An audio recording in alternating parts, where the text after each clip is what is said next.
بسم اللہ الرحمن الرحیم ایاک نعبد و ایاک نستعین۔ میں اس وقت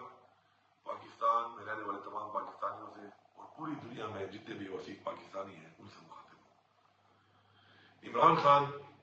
جو جنگ لڑ رہا ہے وہ جنگ عمران خان کی نہیں بلکہ پاکستان کی جنگ ہے، ہماری نسلوں کی جنگ ہے۔ ہم سب پر یہ فرض ہے کہ اس وقت عمران خان کو جو بے گناہ قید کیا گیا ہے اور ہماری پارٹی کے ساتھ جو ظلم اور فسائیت جاری ہے اس کے لیے ہم سب نے نکلنا ہے۔ ہم سب انشاءاللہ 24 نومبر کو ڈی چوک پہ عمران خان صاحب نے ہمیں مطالبات پورے ہونے تک کا جو دھرنے کا اعلان کیا ہے ہم سب نے وہاں پہنچنا ہے اور اس وقت تک وہاں سے نہیں جانا جب تک ہمارے مطالبات پورے نہیں ہوتے۔ ہمارے مطالبات سب سے پہلے عمران خان کی، ہماری لیڈرشپ اور ہمارے کارکنان کی رہائی ہے۔ اس کے بعد ہمارے مطالبات، ہمارے مینڈیٹ کی واپسی، ہمارے ساتھ جو زیادتیاں، فسائیت اور آئین کو توڑ کر، قانون کو توڑ کر جو کچھ کیا گیا ہے، آئین کا تحفظ ہمارے مطالبات میں شامل ہے۔ اس کے علاوہ چونکہ یہ کال عمران خان کی ہے، اختیار عمران خان کا ہے، تو عمران خان کے حکم کے مطابق ہم نے وہ تمام مطالبات جو پورے جب تک نہیں ہوں گے ہم نے وہاں سے نہیں جانا۔ مجھے پوری امید ہے اور مجھے یقین ہے اور ہمارا یہ ایمان ہے اور ہمیں یہ حکم ہے قرآن میں کہ امر بالمعروف، کہ ہم نے حق اور سچ کا ساتھ دینا ہے۔ ہم حق پہ ہیں، ہم سچ کے ساتھ ہیں اور انشاءاللہ اپنی حقیقی آزادی تک،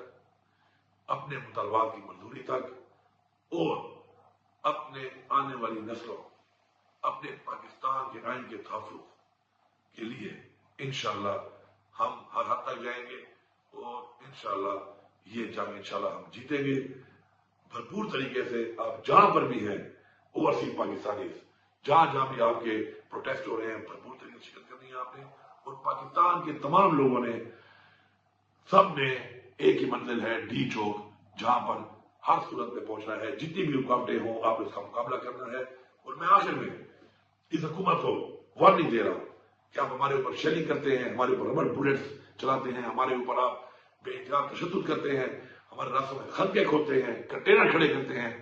اور اس کے بعد ہمارے اوپر اسٹریٹ فائرنگ کرتے ہیں۔ کوئی بھی نقصان اگر ہوگا، کسی کا بھی نقصان ہوگا تو یہ حکومت اس کی ذمہ دار ہوگی اور آپ نے اس دنیا میں بھی حساب دینا ہے اور اس جہاں اللہ کو بھی حساب دینا ہے۔ میری تمام لوگوں سے یہ اپیل ہے کہ جو ان کے حکم کے اوپر اس طرح کا ظلم اور جبر کرتے ہیں کہ آپ حق کا ساتھ دیں، آپ آئین کے مطابق جو آپ کو ذمہ داری دی گئی، جس آپ نے حلف لیا ہے، اس کے مطابق آپ اپنا فرض پورا کریں۔ کسی کا غیر قانونی آرڈر مانگ کر، اپنے ہی لوگوں پہ ظلم کر کے، جبر کر کے، غیر قانونی طریقے سے تشدد کر کے آپ نہ اس جہاں سے شروع ہوں گے اور نہ اس جہاں سے شروع